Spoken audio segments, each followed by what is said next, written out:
You've had time to look back at the footage from Sunday, Greg. What can you take from your team's performance and learn from that match against the Swans at Llandarcy into the remaining 3 games of the season?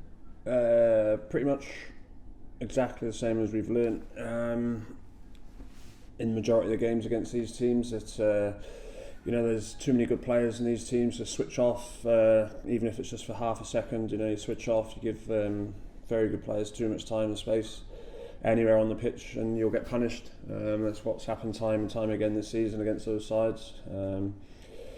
Last time we played Swansea away in midweek, it was Katie Hosford outside the box, too much time and space.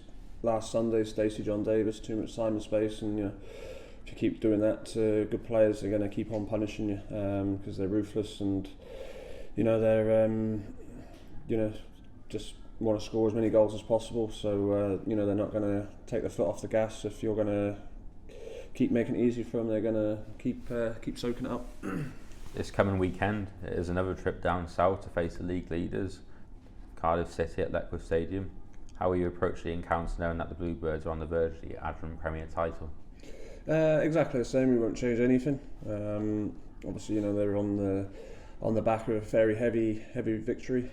So they're going to be full of confidence as they have been all season. They obviously had a little slip up against Cardiff Met, so that obviously sort of was a little bit of a wake up call, I guess, because in the weeks leading up to that game, they were looking a little bit vulnerable at times. But they obviously reacted in the perfect way, really, with what arguably the biggest result of the season. Certainly not going to be easy. They're going to be, like I say, full of confidence and doing everything they can to get the title wrapped up. It'll just be our aim to stop them doing that on Sunday. But in terms of our approach, we really won't approach it any differently to what we do any other game. What can you take from our last game at Letchworth in the Adrian Trophy semi-finals, where it was a narrow 3-1 loss after leading 1-0? Plenty of confidence, very good performance, attacking-wise and defensive-wise. They obviously missed the penalty before they did equalise, but other than that, I think they hit the post once in the first half. Other than that, it was a very good defensive display from us. So, look, we've got so many positives that we can take from every game against these top sides this season. It's just a case of making sure that we can drag those good performances out for 90 minutes as opposed to 70 minutes like last time, and just run out with a little bit of steam. So it's been a long old season. Every week, every game's a tough game every week now. So the girls will give it all, and if we're good enough on the day, then happy days. If not, we're just, the main thing is the performance, and that'll be the main priority, is putting in a good performance for 90 minutes on Sunday, and the rest will take care of itself. You've already referred to the General Adrian Trophy final between Cardiff Met and Cardiff City. Does the performance from the Archers against Cardiff City and Adrian Trophy final a week and a half ago, and what was Izzy Taylor's last match, give you confidence ahead of this game on Sunday?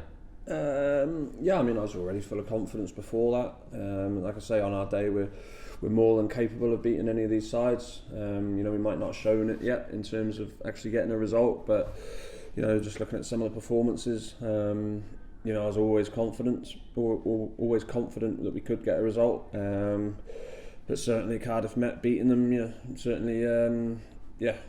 reassured me that was the case. They are beatable. They're not. They haven't gone the season unbeaten, which was, probably going to look likely before that game.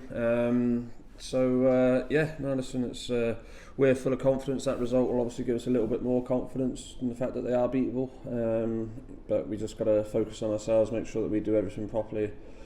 Like I say, every week work as hard as we can, and make sure we're giving 100% concentration for 90 minutes, and we'll see what happens. There's been a lot of travelling done this season. The fact that your team is travelling on the road the majority every other week, are those long journeys much of a factor when it comes to an away match now? I don't think they are, to be honest. I think it's the girls are more than used to them by now. We've done it for nearly 2 years now. Get well looked after, very nice comfy bus. We always set off in plenty of time and have a nice stop off in Hereford and a bit of a stretch and a walk. Now we're certainly not using not using the travel as an excuse. You know, teams have to come up here, and you know, they've got results against us, and they don't do it as regularly as what we do. So yeah, certainly no excuse to use the travel as a barrier. It's obviously not a positive thing, but I think we're used to it enough now that you know, we can't use that as an excuse anymore. Last Friday, the under-19s played their final home game of the season with a 9-0 win against Efelinhelly. That meant Colin Francis' team have gone the whole campaign unbeaten here at Parkwood Stadium. It must be good for yourself, Greg, that when you were looking for players in the future, there was a lot of quality in that under-19s team ready to make the step up. Yeah, some very good players in that team, to be fair. You know, a handful of them have trained with us every now and again. Just trying to get them used to that sort of step up. Obviously, the big hurdle that they've got to overcome is obviously the physical side of things.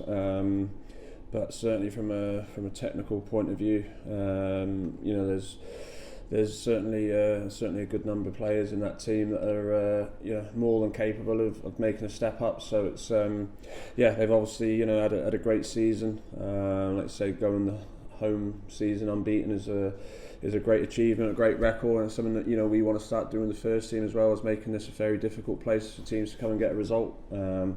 So, you know, they've done really well in that regard. You know, Colin, Tim, Paul have all done a fantastic job with that group of players. You know, they've really enjoyed themselves, and yeah, now it's a case of them, you know, when asked to come along and train, give it all, and give themselves the best shot of you know, being in the plans for next season. Finally, Greg, looking back to this weekend's encounter, what is player availability looking like? Yeah, so everyone is all right. Everyone's available. Just a couple of knocks, which meant a couple of girls weren't available for Sunday. So, as far as I know, they're all right. We're just gonna, James will have a double check with them tonight, just to make sure they are all right. So, fingers crossed, we'll be at full availability.